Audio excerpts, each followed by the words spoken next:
So I was supposed to just be gone for a year. I actually was in there a little bit longer because of fights and just stuff that carried out my time and gave me more time, little small stuff. Right. And then I came home when I was about 17 years old, you know. I came home. When I turned 18, I got shot 5 times with an AK-47. Right. And okay, so how did that happen? Where were you? I was at the wrong place at the wrong time, bro. That's all it was. you Really? know? Yeah, I was at the wrong place at the wrong time. Honestly, there's not really much that I could even say because it was a blur. Right. Like I woke up 2 months later. You know what I mean? A month and a half, I was in a coma. Right. So where were you standing though? I was in a car. It was a drive-by? Man, it wasn't, you know, we got walked up on and shot at. You know what I'm saying? Like it was rough. You know what I mean? But man, I'm here, bro, and that's what counts. You know what I mean? I'm still breathing. I'm talking. I'm not in a wheelchair. I'm not. You know. Yeah. I'm here. That right there must have really changed everything. You haven't even hit 18. You can't even buy a pack of cigarettes yet, and you getting like really this story in general. I'm sure you were like, you know, putting yourself in situations and stuff, but a lot of this sounds like just really bad luck. Like, you know, like even getting shot like that in this situation, the fucking false narrative that this kid came up with about you and shit like that. You know, I always think about that, how like, you know, we all know people who like drove drunk once and got caught. And we all know people who drove drunk 100,000 times and they never got caught. It's like a lot of shit. But then it compounds upon itself because the more that you get arrested, the more that you're in prison and you're around all these kids and you're fucking learning shit and figuring out how shit really is, and it's taking you further and further away from being able to be a person with a job. Did you even did you even have an idea of what you wanted to be in your life at that point besides just from the hood? Yeah, I mean, I always liked music, like since I was a young kid.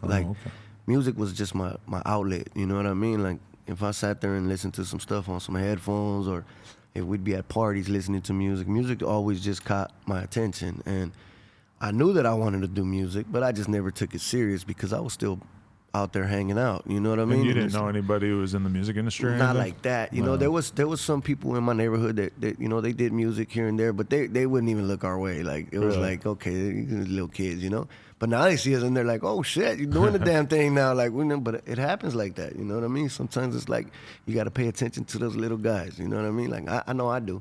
When little dudes hit me up like, hey, check out my music, I'll go check them out, bro, because I'm not cocky like that where it's like, oh no, I can't check you out, you know what I mean? Like what's gonna take me a couple minutes to go and listen to whatever it is. I mean, I ain't gonna lie, if I listen to something and it's like not what I'm expecting, then I'll get up out of there like, oh, okay, cool, right, you know. But there's something that catch my attention and I'm like, okay, little kid's, you know, he's hungry for this, you know what I mean? And so my music just like it formed on itself. Like I started writing only because I would go when I was younger to like my neighborhood parties and rap, and you know, I would see the people dancing to this shit, and I'm sitting there like, damn, they're actually feeling this music. Like it's something that I'm doing for a hobby, but they're getting their boogie onto it. So I'm like, okay, it must be something that's there. You know what I mean? What was the dope shit to you at that time though? The shit that made you love hip hop, and was it only hip hop, or were you fucking with other shit as well? I pretty much listened to everything, but I think when I started listening to everything was when I grew up a little bit more, being in the system, because you know sometimes they send you far away where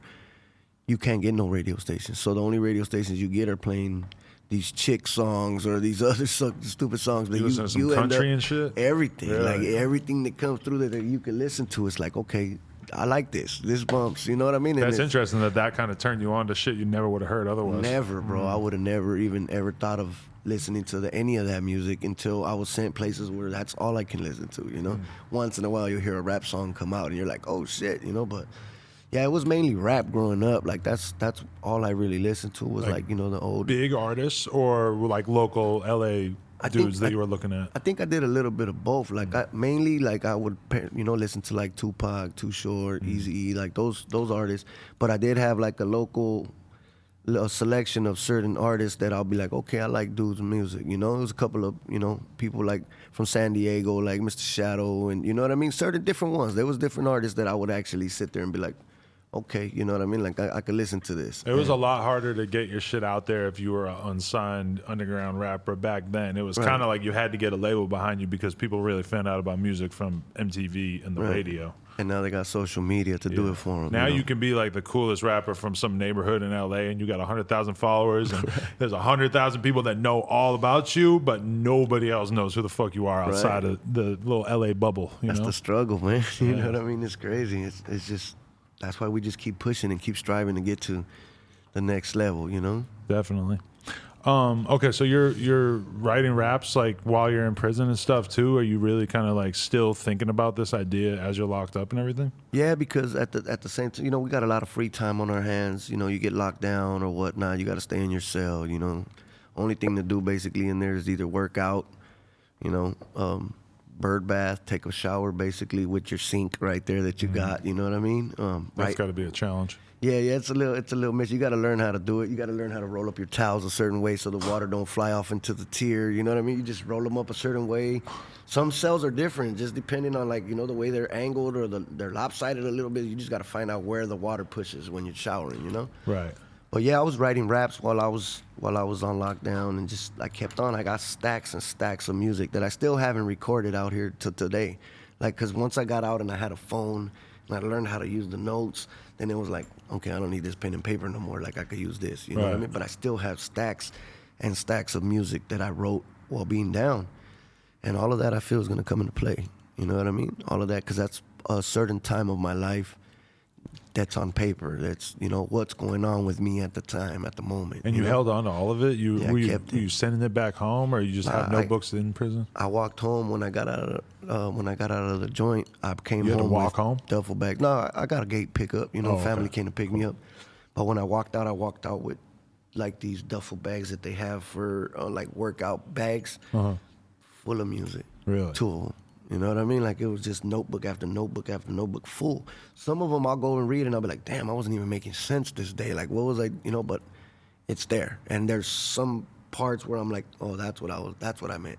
You know what I mean? I go over it and I'm like, and a lot of it's like scribbled down paper, but I trip out because, you know, an older dude once told me, he passed by me and I had a bunch of like, I was working on the song, but I had scratches throughout the whole page. And he walked by and seen it and he's like, hey, I don't mean to be in your business, but you caught my eye with all those scribbles up, you know? And I was like, oh, no, I'm just writing some music. And he said, a real artist scratches everything out and goes back and corrects itself. So he's like, I see what you're doing, and that's what you're supposed to do.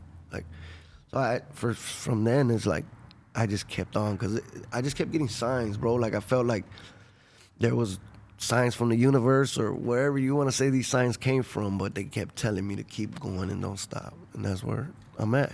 Wow, that's dope. It's crazy. Yeah, because I mean, it's got to be hard to be motivated to write a verse when you haven't even heard a fucking beat in 2 weeks. Never mind, like ever. Like, you know, like I'm sure there's a bunch of people who like rap in prison and stuff, but it's not like that experience sitting in the studio with a beat playing over and over that easily allows you to sort of think about how you want to rap on the track or whatever. And that's so crazy because my mind got so used to a certain tempo in my head that I was like, you know what? This is my BPM. This is the time. This is how fast I got to rap on this beat. Like I just played my own beats in my head, and I was able to write, you know? And then we also had a band room. I was in the feds too. I've been in the feds and in the state. But when I was in the feds, we had a band room where we would go and we had like the Chronic 2001 CD, like just the beats, you know what I mean? It was instrumentals. Really? And we wrote and rapped over those beats. Like you would hear, everybody had like 10 songs to every different beat in there, because it was like 6 of us that actually kept that band room like live, you know? And each of us had like 10 different songs written to every beat on the Chronic 2001, like, but still, that's cool because you could come home and put that on another beat. Right. You know what I mean? That was just us having fun and, you know, doing what we wanted to do with the music. And just getting in practice, because I think that when I look at rappers, even rappers that people don't consider like lyrical or whatever, like if you make one song,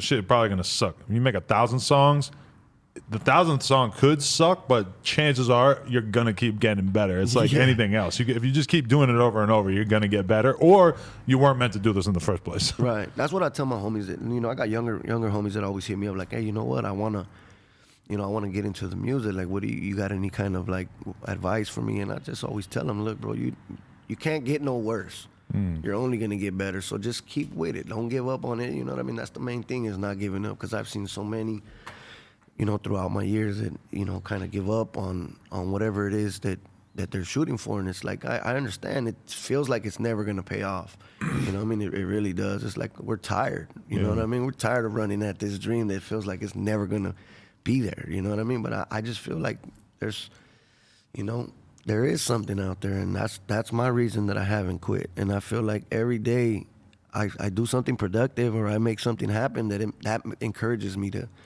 not stop. Definitely. So that time that you were locked up, though, then you come home for a little bit and then you catch this Fed case. Is that basically how it worked? Well, I went and did like close to 6 years in state prison.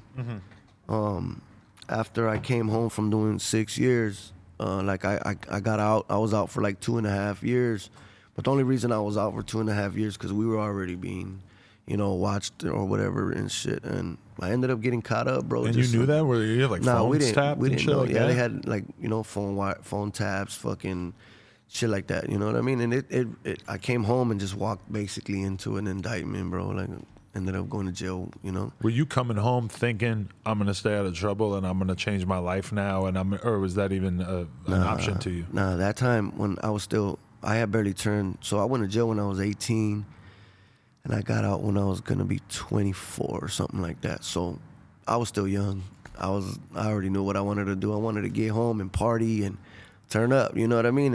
And I did, and that was basically the wrong move because, we were already having, problems on our hands. So I ended up catching this beef and ended up getting sent to the feds for like conspiracy, And didn't you not really even do anything that significant in this time that you got arrested? Wasn't it just like a phone call you had with some girl or some shit? No, well, like, you mean like when I went to feds? Yeah. Feds, it was just... As part of this conspiracy case. They didn't have anything crazy on you, right? Nothing at all, bro, really, to be honest with you. I mean, they had calls where they would say, oh, he's talking about such and such narcotics or whatnot. I was partying, bro. Right. You know what I mean? I'm copping partying. some drugs. Like, I was chilling. That's different, you know right? What I mean? Yeah, I was chilling, bro. Like, I mean, at the end of the day, you know what I mean? I had to roll with the punches like I've been doing since I was a kid. Like, I'm not, you know what I mean? I'm not going to cry over spilled milk. I'm not going to tell on nobody. So that's, you know what I mean? That's part of the game. You got to roll with the punches, and I did. Have you been in that situation of having a cop sitting across from you saying, tell us this, this, and this, and you get to go outside today? That's happened forever. They always attempt. You know what I mean? It's like, bro, you got to look at me and kind of figure that you got to go to the next door or something and go ask the next guy. Yeah. What's your actual reaction? Like, what do you actually say when they're trying to put you on the spot? What's like, funny? Just like, it's not happening. Come on. I had an attorney, and that was his thing. Like, I fired him, and everybody laughed at in the courtroom because they were like, you fired him like you paid for him, because I didn't pay for him. It was like a court-appointed attorney, but that was his thing, bro. Every time he'd come in to see me, he's like, hey, the government feels like you have very valuable information. I'm like, bro, I don't give a fuck about you or the government. Like, get the fuck out of here, Right. Bro, he left one time from that meeting that I told him that. He was shaking with his suitcase. And I was like, what's wrong with you, bro? Like, why are you tripping like that? He's like, because you're going to kick my ass. And I was like, I'm not going to kick your ass. Just get the fuck out of here with that shit. Like, what the fuck's wrong with you? Like I'm here for me. Yeah. You know what I mean? Anytime I've been in the system, I've been in the system because of myself and nobody else.